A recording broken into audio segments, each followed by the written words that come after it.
나의 방패 나의 하나님. 실수투성입니다. 요즘에 나비오십 설교 영상을 이렇게 찍어서 올리고 있는데 부끄러워 죽겠습니다. 너무 저의 모습 너무 부끄러운데, 오늘 기대하실 것은 오늘 이 시간 하나님이 허락하시고 하나님이 기다리고 계셨다는 거 꼭 잊지 않으셨으면 좋겠어요. 저희가 아니고요, 제가 아니고요, 여러분들이 사랑하는 그 하나님, 여러분들이 정말로 원하는 그 예수님이 여러분들을 기다리셨습니다. 여러분들 마음 가운데 말씀해 주시려고, 물론 제가 하나님과 미리 교제하면서 주신 말씀들을 여러분들에게 선포하지만 저는 그저 전달할 뿐이고요. 정말 하나님께서 오늘 여러분들에게 무엇을 말씀하시는지 꼭 가슴에 새기셨으면 좋겠고, 그러려면 들을 준비를 해야 돼요. 오늘 본문은 마르다와 마리아의 이야기를 나누는데, 마리아는 처음부터 끝까지 예수님의 발 밑에서 그 말씀에 집중했습니다. 마르다는 무언가로 분주해서 말씀을 듣지 못했죠. 물론 여러분들은 지금 마르다처럼 막 일하고 계시지 않아요. 막 지금 저에게 물을 떠다 주신다거나 뭐 이런 분 없잖아요. 그러나 내 마음이 계속해서 분주하고 다른 많은 생각들로 흐트러질 수 있습니다. 근데 여러분 집중하십시오. 하나님께, 하나님의 말씀에, 마치 예수님의 발 앞에 정말 다른 어떤 것도 하지 않고 고요하게 잠잠하게 무릎을 꿇고 앉아있는 마리아처럼 예수님께 좀 집중하셨으면 좋겠습니다. 오늘 본문입니다. 누가복음 10장 38절에서 42절까지 말씀. 누가복음 10장 38절에서 42절까지의 말씀. 네. 제가 쭉 한번 읽어볼게요. 여러분들 눈으로 같이 읽어주셨으면 좋겠습니다. 그들이 길을 가다가 예수께서 어떤 마을에 들어가셨다. 마르다라고 하는 여자가 예수를 자기 집으로 모셔드렸다. 이 여자에게 마리아라고 하는 동생이 있었는데, 마리아는 주님의 발 곁에 앉아서 말씀을 듣고 있었다. 그러나 마르다는 여러 가지 접대하는 일로 분주하였다. 그래서 마르다가 예수께 와서 말하였다. 주님, 내 동생이 나 혼자 일하게 두는 것을 아무렇지 않게 생각하십니까? 가서 거들어 주라고 내 동생에게 말씀해 주십시오. 그러나 주님께서는 마르다에게 대답하셨다. 마르다야, 마르다야, 너는 많은 일로 염려하며 들떠있다. 그러나 주님의 일은 많지 않거나 하나뿐이다. 마리아는 좋은 몫을 택하였다. 그러니 아무도 그것을 그에게서 빼앗지 못할 것이다. 아멘. 아멘. 계속해서 우리가 우상숭배에 대한 문제들을 가지고 한 주 한 주 예배를 드리고 있는데, 오늘은 힘의 신전의 마지막 시간입니다. 힘의 신전에는 성공의 신, 지난주에 돈의 신, 그리고 오늘 성취의 신이 있는데, 오늘은 성취, 우리가 무언가 이루고자 하는 것, 무언가 목표했던 것을 달성하고자 하는 것이 어떻게 우리 안에서 우상이 되고, 그것이 우상이 될 때, 나의 신이 될 때 어떤 영적인 문제들이 일어나는지에 대해서 여러분과 함께 좀 말씀을 나누고 싶어요. 혹시 이 중에 1992년생 계십니까? 92년생? 92년생? 1992년에 나온 노래가 있습니다. 네. 넥스트라고 혹시 아세요? 네, 넥스트. 네, 신해철 님의 넥스트에 1992년에 도시인이라는 곡이 발표됐는데, 제가 똑같이 못 불러서 그냥 가사만 가사가 아마 뜰 겁니다. 이런 가사입니다. 원래 랩인데, 아침엔 우유 한 잔, 점심엔 패스트푸드, 쫓기는 사람처럼 시계바늘 보면서 거리를 가득 메운 자동차 경적 소리, 어깨를 늘어뜨린 학생들, This is the city life. 모두가 똑같은 얼굴을 하고 손을 내밀어 악수하지만 가슴 속에는 모두 다른 마음, 각자 걸어가고 있는 거야. 아무런 말 없이 어디로 가는가? 함께 있지만 외로운 사람들.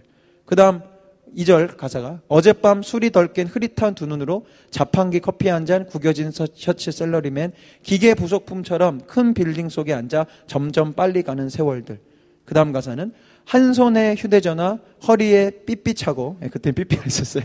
집이란 잠자는 곳, 직장이란 전쟁터, 회색빛의 빌딩들, 회색빛의 하늘과 회색 얼굴의 사람들. 아무런 말 없이 어디로 가는가? 함께 있지만 외로운 사람들. 아무런 말 없이 어디로 가는가? 함께 있지만 외로운 사람들. 지금 이 노래를 말씀 주면서 제일 먼저 생각났거든요. 이 노래를 저도 어렸을 때 들었어요. 막 뭔지도 모르고 아침에 막 이러면서 막 불렀었는데, 지금 한 20년이 지났죠. 1992년에 발표된 곡이니까. 세상은 점점 좋아지고 뭔가 우리를 안락함을 주고 행복을 주겠다고 이야기하지만, 지금 이 가사가 전혀 바뀌지 않았습니다. 1992년과 2013년이 모습이 다르지 않아요. 아니요, 오히려 더 바빠졌으면 바빠졌지, 우리에게는 삶의 여유나 안식, 쉼과 같은 단어들은 사치스러운 단어들, 돈이 있거나 뭐 이렇게 1년에 한 잠깐 어떤 며칠 동안만 누릴 수 있는 아주 사치스러운 것이 여유고 쉼이고 안식이지, 늘 우리는 그렇게 바쁘게 살아갑니다.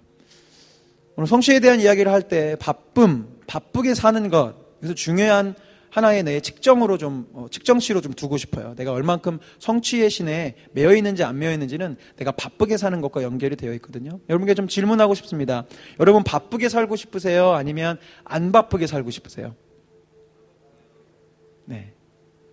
지금은 가볍게 생각하셔서 그래요. 그렇죠? 지금 워낙 바쁘게들 사니까 좀 안 바쁘게 살았으면 좋겠다. 좀 쉬기도 하고 나도 여행도 가고 좀 막 이렇게 시간에 치이면서 안 살았으면 좋겠다라고 그렇게 우리 쉽게 대답하지만, 다시 한번 깊이 한번 생각해 보세요. 여러분 계속 안 바빴으면 좋겠어요? 네, 물론. 근데 여러분 마음 어떠세요? 계속 안 바쁘다? 내 인생이 별로 안 바쁘다? 나 별로 안 바쁜 사람이야. 나 너무 한가한 사람이야. 좀 그러고 싶으십니까?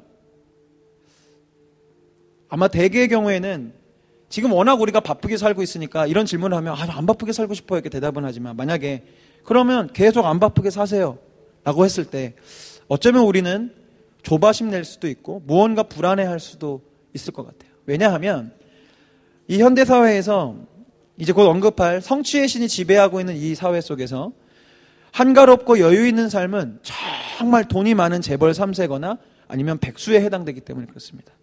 그렇죠? 재벌 3세가 아니라면 이 시대를 살아가는 우리는 늘 바빠야 해요. 그래서 지난 50년간 대한민국이 엄청나게 바빴습니다. 여러분 뭐 역사를 통해서 뭐 지나온 시절을 통해서 잘 알고 계시잖아요. 70년대 새마을 운동이 시작해요. 여러분 새마을 운동 노래 아세요 혹시? 저랑 같은 세대면 새마을 연수원도 이렇게 갔다 오시고 했을 텐데, 예. 뜨네요. 새벽 종이 울렸네, 새 아침. 네.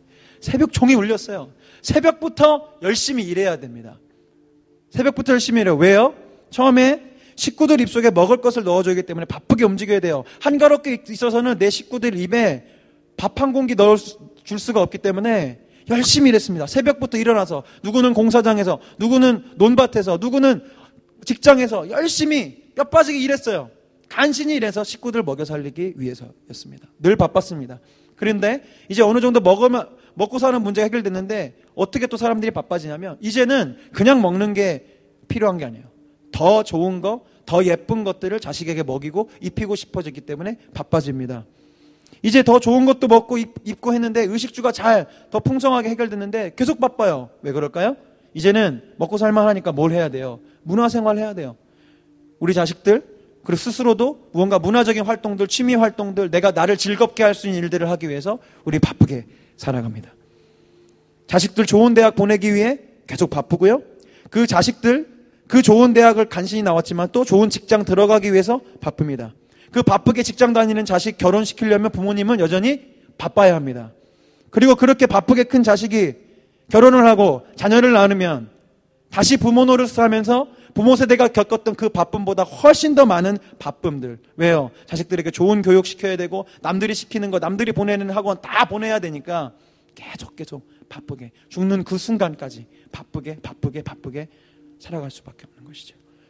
이런 바쁨의 지배 속에 있는 이 시대에 어떤 고정관념이 생기냐면, 우리 안에 알게도 모르게 생겨요. 어떤 거야? 바쁘게 사는 것은 그래도 가치 있는 인생이야 라고 생각하게 됩니다. 그렇죠? 여러분들 질문 드렸지만 나 좀 한가해요. 이렇게 누구한테 너 요즘 뭐 시간 있어? 그럼 한가해요. 이러면 이게 막 자랑스럽게 나 저 한가해요. 막 이게 아니잖아요. 좀 한가해요. 항상 우리가 잘 나가고 있다는 걸 표현한 건 뭐예요? 나 요즘 좀 바빠. 나 요즘 바빠. 요즘 일이 많아. 이게 뭔가 가치 있는 것이라 생각하게 됩니다. 바쁘게 사는 것은 좀 싫고 불편한 일일 수 있지만 그래도 성공과 돈을 얻을 수 있는 괜찮은 방식이라고 생각합니다. 그리고 바쁘게 사는 것은 내가 하고 싶은 걸 하기 위해서는 어쩔 수 없지만, 바쁜 거 싫지만 그래도 감당해야 되는 어떤 현실이라고 우린 그렇게 받아들여요. 근데 여러분 한번 잘 고민해 보세요. 왜 우리는 그렇게 바쁘게 늘 시간에 쫓기고 늘 무언가를 하려고 하지 않으면 내가 망쳐지는 것 같고 내가 도태되는 것 같아서 늘 스스로를 그렇게 달달달 볶으며 어디로 그렇게 달려가고 있는 걸까요? 그 이유는 아주 분명합니다. 아까 말씀드린 대로 우리가 재벌 3세가 아니기 때문에 내가 내 힘으로 내 인생을 살고자 하는 것, 그걸 성공이라고 말씀드렸습니다. 2주 전에. 성공은 다른 것이 아니라 하나님의 힘이 아니라 내 힘으로 내 마음대로 살고 싶도록 상황을 만들어내는 것이 성공이었거든요. 그 성공과 돈, 이 인생의 힘이 되고 원료가 되는 돈을 얻기 위해서는 무언가를 우리가 해야 하고 그냥 해야 되는 것이 아니라 아주 바쁘게 열심히 해야 하기 때문에 우리는 그렇게 바쁘게 사는 겁니다. 이런 것을 전문적인 단어로 오늘 우리가 나누는 성취라고 해요. 부단히 노력하고 애써서 무언가를 획득하고 얻어내는 것. 말씀드린 대로 이 땅에 있는 중고등학생들 좋은 대학에 가려고, 좋은 대학을 성취하려고 좋은 성적과 좋은 점수를 매일매일 날마다 성취해야 합니다. 그러니 바쁘죠. 좋은 대학에서 좋은 학점, 좋은 토익, 좋은 토플 점수를 성취해야 간신히 자기가 생각할 때 좋은 직장을 또 성취할 수 있습니다. 혹시 이 중에도 그런 분이 계실 수, 대학 문화가 되는지 모르겠지만 제가 기사를 며칠 전에 봤는데 요즘 대학생들이 과외를 하는 게 아니라 과외를 받는다고 하더라고요. 무슨 과외냐면 학과 공부 과외를 받는데요. 예를 들면 통계학, 인문 과외를 받는 거죠. 네. 왜요? 학점을 잘 받아야 되니까 학교 가서 교수님한테 배우는 것은 부족하니까 선배나 누구 통계학에 능통한 사람에게 과외를 마치 고등학교 때 수학과외, 영어과외 받듯이 그렇게 과외를 받는다고 그래요. 왜 그렇게 열심히 할까요? 내가 이루고자 하는 것, 내가 목표로 하는 것을 성취하기 위해서는 그렇게 해야 하기 때문입니다. 성취하고 또 성취하고 또 성취해야 우리는 세상을 이길 스펙을 얻게 되는 이유이죠. 물론 성취하고자 하는 그 마음은 게으르고 나태한 마음보다는 훨씬 더 성경적이고 하나님의 모습에 가깝습니다. 예레미야 3절에 이런 구절이 있습니다. 일을 행하는 여호와, 그것을 지어 성취하는 여호와, 그 이름을 여호와라 하는 자가 이같이 이르노라. 이렇게 구절이 있어요. 맞습니다. 우리 하나님은 게으르신 분이 아니에요. 때론 신학자들이 그렇게 생각한 적도 있었습니다. 하나님이 마치 시계를 만드는 것처럼 이 모든 세계를 그렇게 창조해 놓으시고 그냥 그대로 두신다. 알아서 그냥 시계가 알아서 굴러가는 것처럼 이 세상에 하나님 관여 안 하시고 그렇게 생각했던 적도 있었지만 여러분 아시다시피 하나님 그런 분 아니십니다. 참새 한 마리가 땅에 떨어지는 것, 우리 머리털까지 세신받으신 그 주님이 우리의 삶에서 하나님의 당신의 일들을 이루어 가시기 위해서 이렇게 일을 행하시고 성취하시는 여호와로서 역할을 하시거든요. 맞습니다. 우리가 무언가를 열심히 하고 성취하고 노력하는 건 반드시 그것은 좋은 것이고 하나님의 성품으로부터 비롯된 것이에요. 그러나 문제는 우리가 지금 9주 동안 매주 나누고 있지만 결국 뭐예요? 다 좋은 것이었지만 그것이 내 삶의 중심이 되어지고 그것이 하나님보다 더 중요한 것이 되어지고 그것이 나의 인생의 목적이 되어지기 시작할 때 이것은 내가 인식하지 못하는 상황 가운데 나의 하나님이 되고 맙니다. 성취 역시도 마찬가지예요. 무언가 바쁘게 무언가 열심히 살긴 하는데 전혀 내가 왜 그렇게 사는지 모르고 안다면 그것은 대부분 성공과 돈이겠죠. 무언가 내가 노력하고 내가 애쓰지 않으면 안 돼. 그러면 죽을 것 같아. 그러면 난 망할 것 같아. 난 그러면 이 땅을 못 살 것 같아 라는 그 마음, 그 두려움에 의해서 성취라고 하는 것을 나의 신으로, 나의 우상으로 만들어 버린 거예요. 근데 여러분, 우리가 크리스천들이시고 크리스천 청년들이니까 하나님의 영적인 원리를 오늘 반드시 아셔야 됩니다. 예수님은요, 이 성취의 신이 주는 그 모습, 뭐냐면 바쁘다는 거. 바쁘다는 것이 얼마나 좋지 않은 것인지 주기도문을 통해서 알려주세요. 무슨 구절이냐면, 주기도문에 보면 이런 기도가 있죠. 다만 악에서 구하옵시며. 근데 거기서 표현된 악이 여러분 뭐라고 생각하세요? 여러분, 주기도문을 할 때 다만 악에서 구하옵시며, 보통 우리 기도할 때 어떻게 생각합니까? 하나님 오늘도 좀 나쁜 일에서부터 지켜주세요. 그렇게 생각하죠. 예. 오늘 교통사고라든지 나를 힘들게 하는 어떤 그런 악한 상황에서부터 나를 지켜주세요. 이렇게 생각하죠. 그렇지 않습니다. 이 악이라는 단어는 헬라어로 포네로스라는 단어예요. 포네로스. 그 어근을 따져보면 이런 뜻입니다. 가난을 극복해 보려고 애쓰고 수고하다 지쳐버린. 그게 포네로스예요.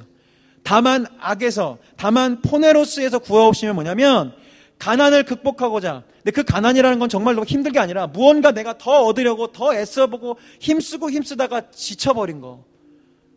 그건 뭐예요? 우리 집에 돌아올 때 힘들어. 나 오늘 너무 바빴어.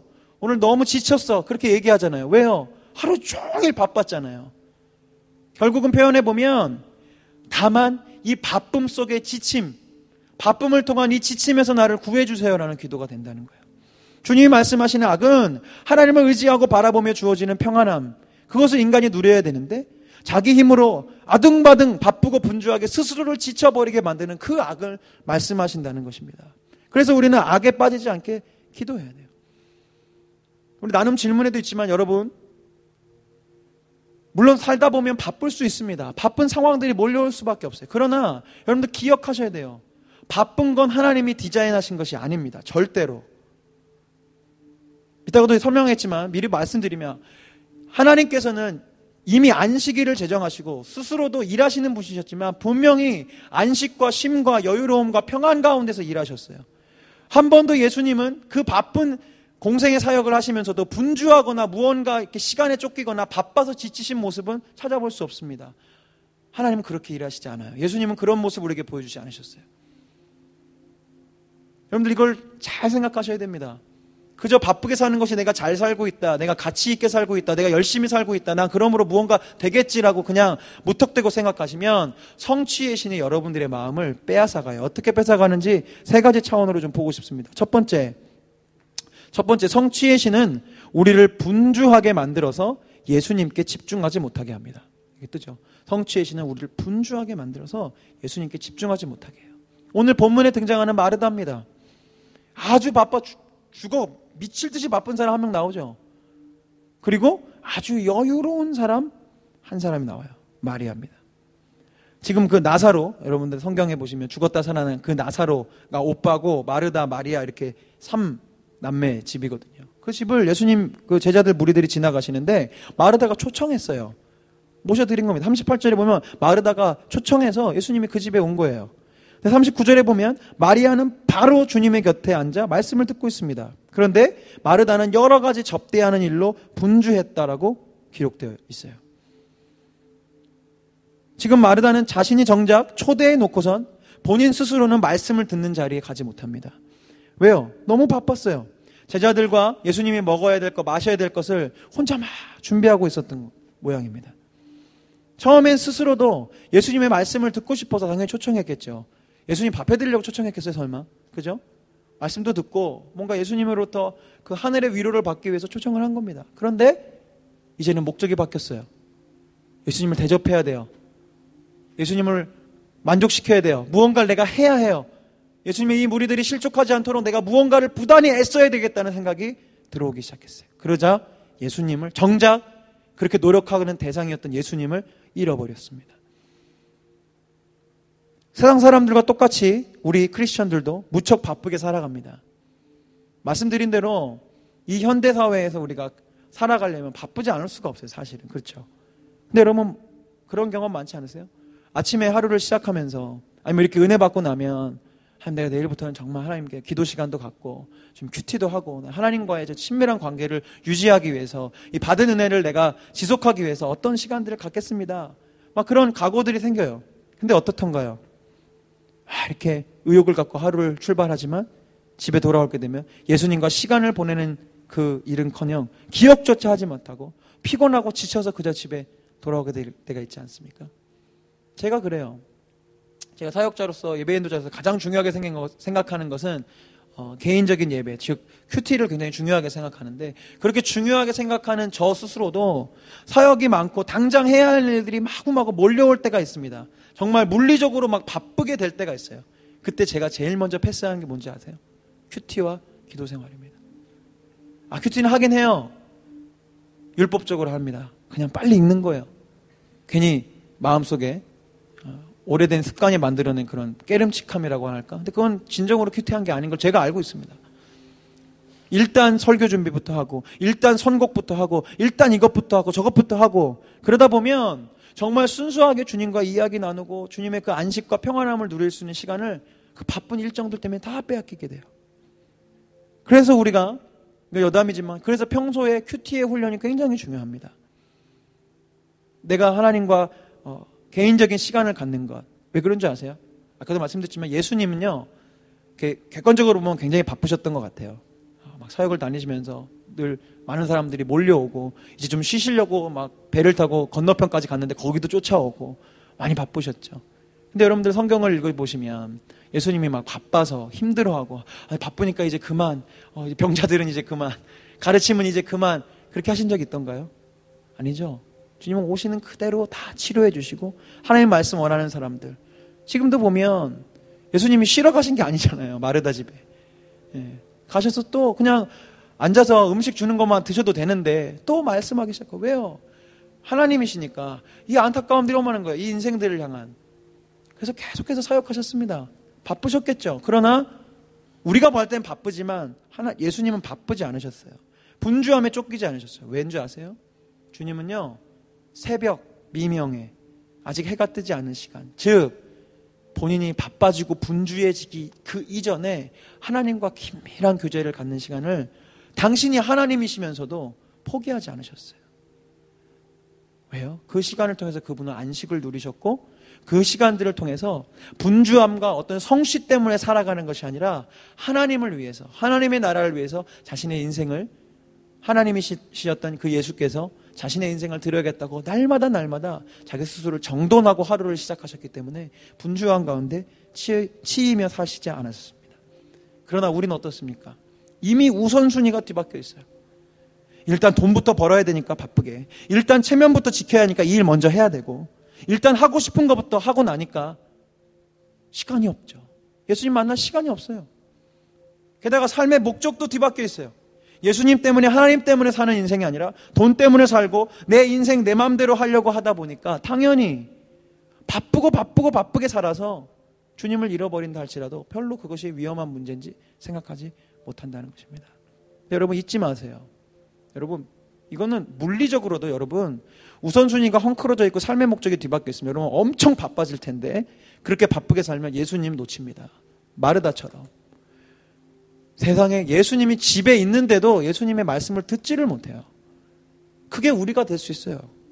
바쁘면, 맹목적으로 바쁘면, 목적 없이 바쁘면, 하나님의 나라를 위해서가 아닌 다른 일들로 바쁘면 우리는 예수님을 놓칩니다. 근데 더 큰 문제는 예수님만 놓치는 게 아니고요, 그 바쁘게 만드는 성취의 신 때문에 우리는 이웃을 놓치게 돼요. 두 번째, 성취의 신은 자기 자신을 다른 사람들과 계속 비교하게 만듭니다. 그리고 미워하게 만들어요. 오늘 본문에서 보여지죠. 성취의 신은요, 계속해서 우리를 누군가와 비교하게 만들어요. 마르다가 지금 비교하고 있습니다. 뭐예요? 40절에 주님, 내 동생이 나 혼자 일하게 두는 것을 아무렇지 않게 생각하세요? 묻는 거예요. 지금 주님 보세요, 비교해 보세요. 지금 얘는 놀고 있고요, 나는 일하고 있다고요. 그거 어떻게 생각하세요 도대체?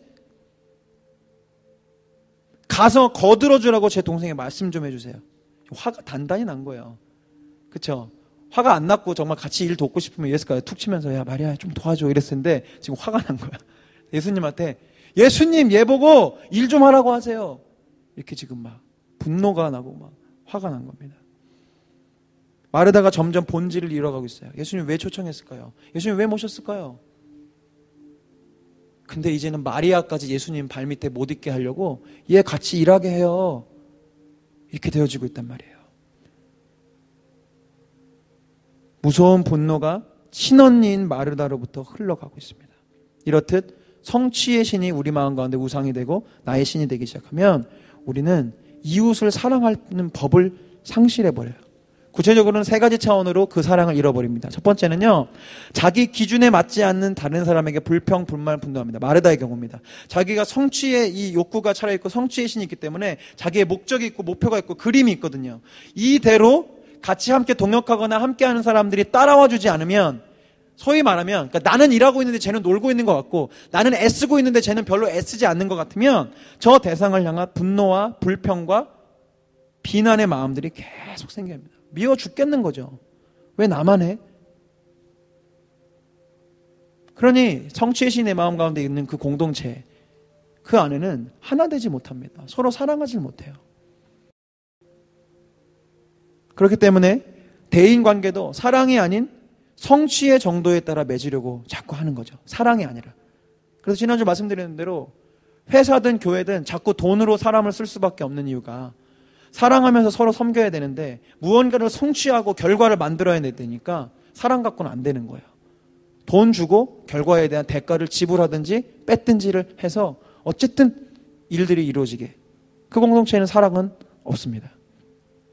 두 번째로 성취는 곧 성적, 점수, 평가에 달려있는 것이기 때문에 이웃은 이제 사랑의 대상이 아니라 경쟁의 대상이 돼요.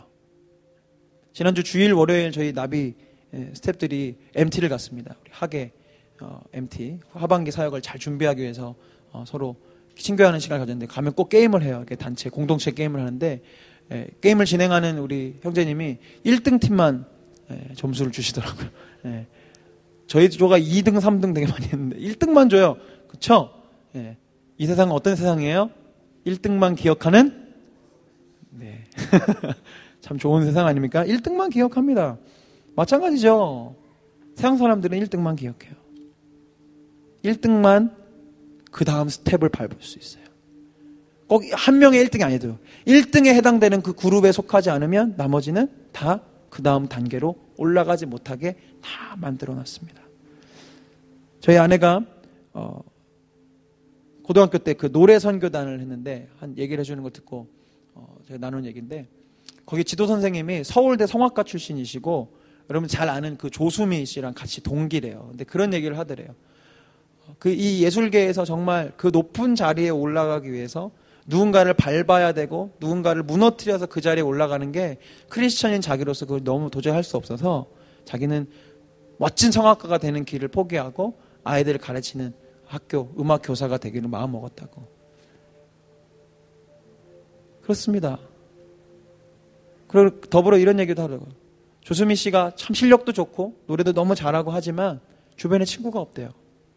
왜요? 그렇게 경쟁하고 밟으면서 혼자 독차지하며 그 자리를 가기까지 그 자리를 얻기 위해서 그가 잃었던 것은 친구들이고 사랑이었기 때문에 그런 것 같습니다. 그러니 이 성취의 신의 지배를 당하게 되면 늘 누군가를 만나도 비교와 경쟁의 대상인 거예요. 누가 나보다 더 잘하면 박수치고 격려할 일이 아니라 왜 쟤는 잘하지? 왜 나는 못하지? 시기하고 미워하게 돼요. 그래서 마지막 세 번째 차원은 어떤 문제가 되면 이런 게 반복되다 보면 그전에는 쟤만 미웠는데 이제 누가 미워지기 시작하면 내가 미워지기 시작합니다.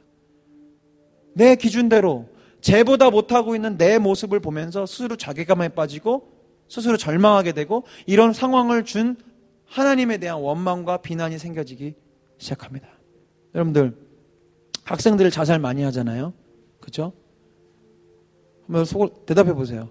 공부 잘하는 학생이 자살을 많이 할까요? 공부를 잘 못하는 학생들이 자살 많이 할까요? 네. 공부를 잘하는 애들이 더 많이 자살합니다. 왜냐하면 스스로에 대한 성취의 기대치가 굉장히 높아요. 근데 그 기대를 충족하지 못하는 스스로의 모습을 보면서 절망하는 거예요. 자기 자신에 대한 사랑과 하나님께서 주신 생명에 대한 존귀함보다는 나는 정말 못난 인생이구나. 나는 실패한 인생이구나. 나는 부모의 기대 또 스스로의 기대를 채워줄 수 없는 그런 쓸모없는 존재구나 생각해서 자살을 택하게 됩니다. 이렇게 성취의 신은 이웃을 향한 사랑, 나를 향한 사랑들 다 경쟁과 자살로 몰아넣어요. 마지막 세 번째로 성취의 신이 우리 가운데서 오면 어떤 영적인 문제가 생기느냐. 성취의 신은 하나님 대신 우리가 이루어 놓은 것들을 믿도록 만듭니다. 사실은 왜 그렇게 성취하려고 무언가를 얻으려고 그렇게 분주할까요? 아까 말씀드린 돈, 권력, 인맥, 안락한 노후보장 이 정도 얻으려고 그렇게 애쓰는 거 아니겠어요? 일평생? 근데 잘 보세요. 이런 거 있으면 여러분 뭐 하시겠습니까? 돈, 권력, 인맥, 안락한 노후보장. 자기 마음대로 죽을 때까지 살고 싶다는 거죠. 예수님 필요 없습니다. 하나님 필요 없습니다. 근데 그런 분들 중에서도 교회 다니는 분들이 계시죠. 근데 처음에 왜 다니실까 싶기도 했어요. 근데 찾았어요. 왜냐하면 그분들도 아는 거예요.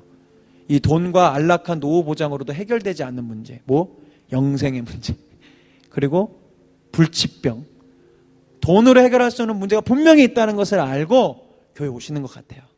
근데 여러분, 물론 그렇게라도 하나님의 존전에 나와서 조금씩 예수님의 사람이 되어가는 건 너무 귀하지만 하나님 보시면요, 그거 믿음 아닐 수 있습니다.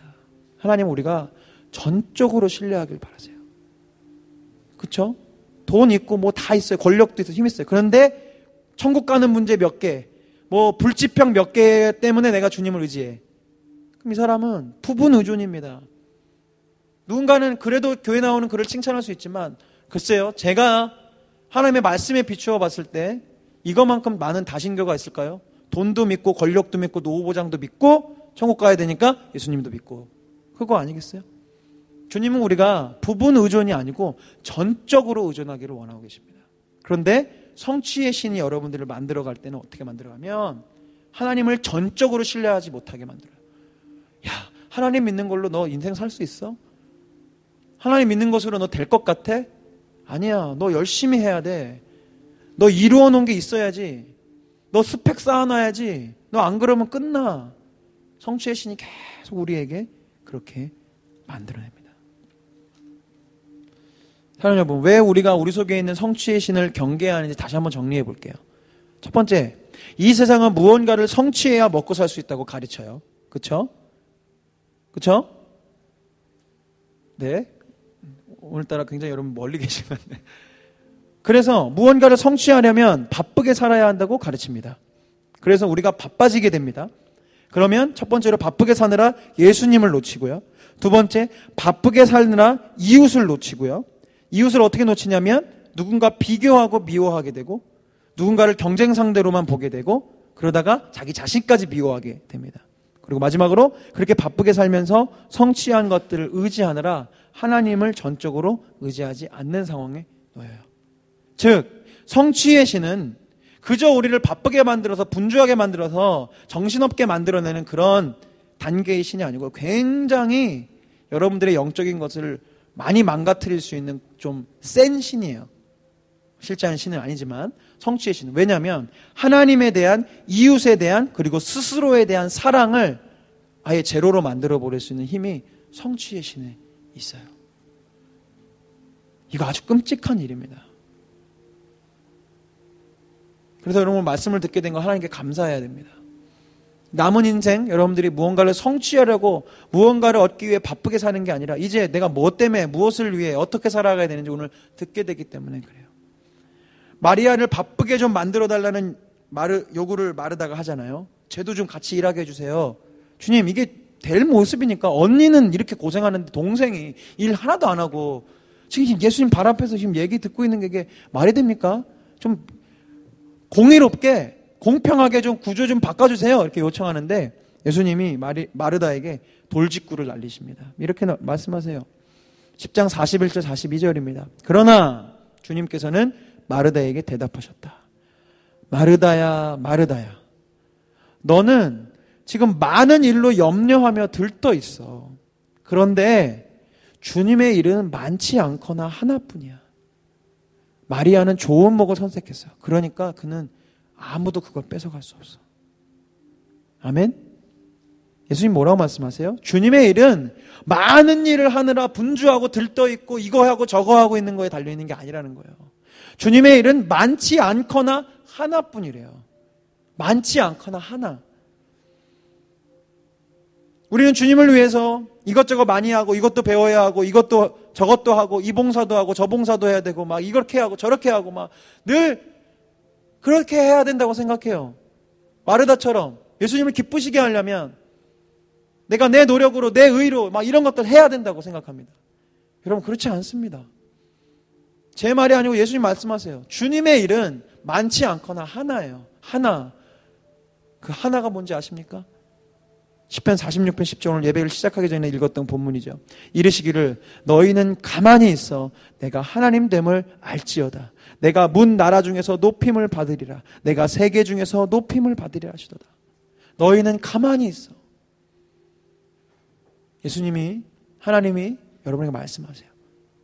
바쁘고 분주했던 그 모든 성취를 향한 손놀림들을 내려놓고 정신없이 부산한 그 생각과 마음을 좀 진정시키고 너가 지금 고백하고 찾고 있고 구주라고 고백하고 있는 나 하나님이 정말 참 하나님이고 구원자이고 피난처임을 좀 기억해라. 그것이 주님의 일입니다. 그러나 마르다는 하나님의 아들 전능하신 구세주를 목전에 두고도 분주하고 산만해서 예수님을 보지 못했어요. 그런데 마리아는 그 부산함 속에서도 잠잠히 그 발 앞에 엎드려 말씀을 귀담았습니다. 한마디로 정리하면 누군가는 하나님 앞에서도 늘 분주하고 가만히 있질 못하고 있고요. 누군가는 가만히 있어 주님의 말씀을 들었습니다. 여러분, 누가 진짜 지혜로운 사람이고 누가 진짜 주님을 기쁘시게 하는 사람입니까? 주님을 위해서 무언가를 막 하는 사람이요? 아니요. 정말 다른 게 아니고 주님을 기억하고 주님을 기다리고 주님을 사모하고 주님과의 개인적인 시간을 갈망하는 그 영혼을 주님은 기뻐하세요. 사랑하는 여러분, 주님이 여러분에게 요구하신 것들은 많은 일들, 대단한 일들, 대단한 성적과 대단한 스펙을 처리하는 것을 원하시는 게 아닙니다. 계속 말씀드리지 않아요. 하나님은 내가 무슨 높은 자리, 영향력을 미칠 수 있는 자리에 놓여서 나를 쓰실 수 있는 게 아니라니까요. 그저 있는 모습 그대로 내게 주신 부르심과 사명과 재능과 은사와 처해진 환경 속에서 그저 묵묵히 주님을 바라보며 주님이 명하신 일, 딴 일 아니에요. 서로 사랑하라는 일이에요. 그 일에 쓰임받기를 기다리는 그 영혼들을 주님은 기뻐하십니다. 그래서 오늘 저는 여러분들에게 이 문장 하나를 좀 선포하고 싶습니다. 주님은 우리의 성적이 아니라 성품을 사용하십니다. 아멘?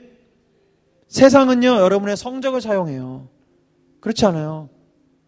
여러분 고등학교 때 수능 점수, 대학교 때 학점, 영어 점수, 회사에서 여러분들의 실적, 저도 교회에서 결과물들, 몇 명 모이냐, 몇 명이 갔냐, 몇 명이 뭐 됐냐, 늘 결과로 이 세상은 우리를 판단하고 평가합니다. 그러나 하나님은 여러분들을 절대로 점수로 평가하거나 점수 때문에 여러분들 쓰시 않으세요. 하나님은 오로지 한 가지만 보십니다. 성품. 착한 성품 말하는 거 아니고요. 하나님을 기다리고 잠잠하게 하나님의 하나님 되심을 인정하는 그 성품. 나를, 이 연약하고 부족한 나를 들어 쓰실 수 있는 그 하나님을 기대하는 그 마음, 그 성품을 두고 주님은 쓰시는 거예요. 여러분 보세요. 오병이어의 기적이 바로 그 어린아이의 그 스펙. 오병이어, 물고기 2마리, 보리떡 5개, 얼마나 볼품없어요. 그러나 그것을 주께 드렸을 때 기적이 일어나지 않았어요? 3,000명, 5,000명이 하루에 예수를 믿게 된 그 놀라운 기적이 어디서 출발했어요? 어부에다가 무식쟁이라는 스펙을 가진 베드로로부터 출발했잖아요. 여러분, 혹 여러분들이 지금까지 이루어 놓은 것, 성취한 것이 혹시 과부의 2랩돈만큼 보잘것없는 것이라 할지라도 여러분들이 그 보잘것없는 여러분들의 재능과 지금까지 이루어 놨던 것들을 이제 그 분주한 마음도 모두 내려놓고 하나님, 이거라도 주님께서 쓰실 수 있다면 써주세요라고 내어드릴 때 하나님은 크신 역사를 이루어내실 수 있습니다. 저는 확신합니다. 그렇기 때문에 여러분, 결론입니다. 여러분, 이 세상은 우리가 이 땅을 떠날 때 무엇을 이루었느냐, 무엇을 했느냐로 평가할 거예요. 그러나 여러분이 진짜로 평가받아야 될 대상은 이 세상 사람들이 아닙니다. 우리는 주님 앞에 서게 될 거예요. 믿으시나요? 여러분, 이 세상 사람들이 우리를 안 알아주면 좀 어떻고, 이 세상 사람들이 내가 뭘 했는지 좀 모르면 어떻습니까? 우리는 그 사람들 앞에 설 것이 아니기 때문에 우리는 하나님 앞에 섭니다. 근데 하나님은요, 이렇게 물어보실 거예요. 너 살다가 뭐 했니? 절대 이렇게 안 물어보시고 이렇게 물을 거예요. 너는 누구에게 속해 있었니? 넌 나의 자녀였니? 아니면 아니었니? 세상 사람들은 doing, 무엇을 했냐, 뭐 이루었냐, 어떤 업적을 했느냐를 묻지만 주님은 being, 존재를 물으십니다. 너는 어디에 속해 있냐? 넌 누구 것이었냐? 세상 성공과 돈과 성취의 야망에 속해 있던 인생이었느냐? 아니면 전적으로 나를 신뢰하고 의지했던, 세상에서 볼 때는 연약한 스펙과 연약한 성취를 가진 인생이었어도 그래도 끝까지 전적으로 나를 의존했던, 나에게 속해 있었던 인생이었느냐? 주님은 그것 하나만 보실 거예요. 사랑하는 여러분, 우리가 어느 쪽에 속해야 되겠습니까? 여러분, 세상에 속해실 거예요? 여러분, 하나님을 알고 있음에도 불구하고 세상 사람들과 똑같이 세상 속에서 잘 나가는 그 그룹에 속하고 싶어서, 영향력이 있는 그 자리에 가고 싶어서 그렇게 바쁘게 그냥 정신없이 사실 거예요? 아니길 바랍니다. 간곡히 바랍니다. 여러분, 말씀드린 대로 성취의 신은요, 여러분들을 사랑하지 못하게 만들어요. 하나님도, 이웃도, 자기 자신도. 여러분들이 믿고 의지할 것은 우리의 성취가 아닙니다. 내가 이루어 놓은 것들이 아니에요. 나를 지으시고 누구보다 나를 잘 아시는 내 아버지, 나의 하나님, 나를 만드시고 나를 인도하시고 나를 지키시는 그분께 내가 속해 있음을 선포하는 거예요. 저희 아이들 등본 때문에 어디 속해 있어요? 저한테 속해 있어요. 맨날 장난삼아 물어봅니다. 지찬이 누구 거야? 그러면 아빠 거. 계속 가르쳐요. 네, 누구에게 속해 있는지 분명하게 가르치고 있습니다. 때가 되면 이제 그걸 하나님 바꾸려고. 근데 여러분들 누구 겁니까? 하나님 거예요. 지난주 말씀드린 대로 그리스도의 피값을 주고 여러분 사셨어요. 자녀로 입양하셨다고요. 어마어마한 비용을 들여서 여러분들을 하나님의 자녀로, 주님이, 우리 하나님이 여러분들을 자녀로 입양하셨어요. 주님이 우리를 책임지십니다. 아멘? 이거 진짜 믿어야 돼요.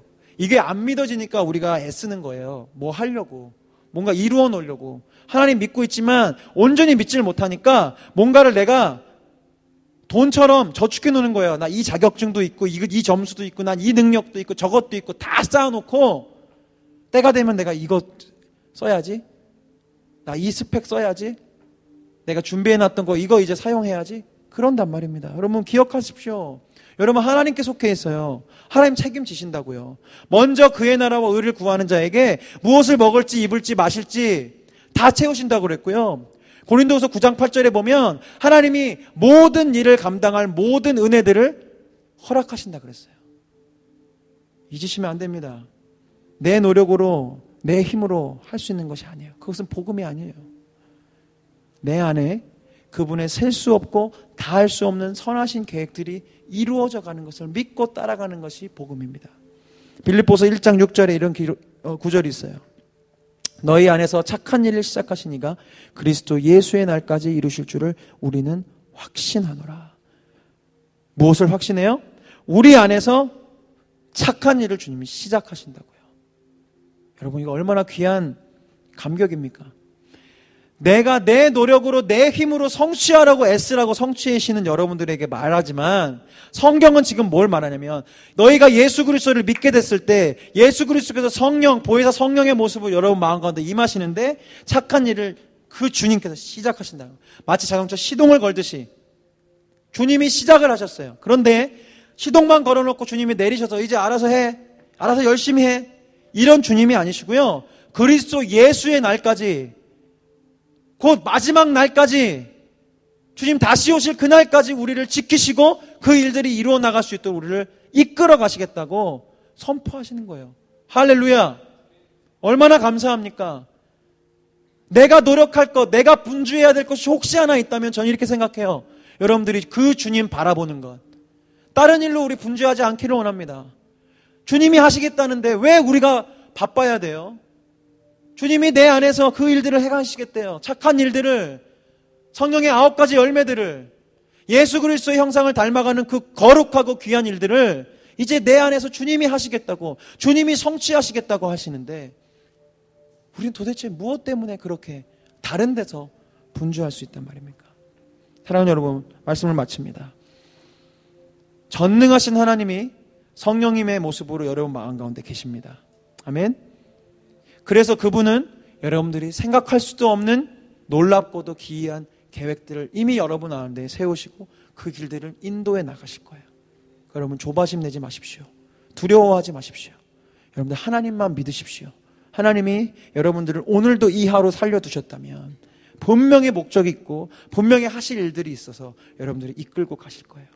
혹시라도 내가 지금까지 이루어 놓은 것이 없다고 해서 절망하지 마십시오. 또 혹시라도 내가 하나님 믿지 못하고 내가 내 힘으로 무언가를 이루어야 되겠다고 생각하시는 분들이 있다면 오늘 다 내려놓으십시오. 여러분이 하는 거 아닙니다. 나는 주님과 함께 그 길을 걸어가면 돼요. 하나님이 여러분들을 잘 아십니다. 하나님이 여러분들을 디자인하셨고 하나님이 여러분들의 인생의 계획을, 그 부르심을 다 그 놀라운 지혜로 말할 수 없는 것들로 세우셨어요. 그래서 오늘 우리가 찬양하기 원해요. 그의 생각 셀 수 없고 그의 자비 무궁하며, 주님 여러분들을 향한 그 놀라운 계획, 우리가 생각하는 것 그 이상의 놀라운 계획을 여러분 인생 가운데 펴실 것이에요. 왜요? 하나님 여러분들을 만드셨기 때문에, 하나님 여러분을 창조하셨기 때문에, 하나님 여러분들을 부르셨기 때문에 주님은 잘 알고 계십니다. 우리 함께 찬양하면서 하나님 앞에 기도하십시다.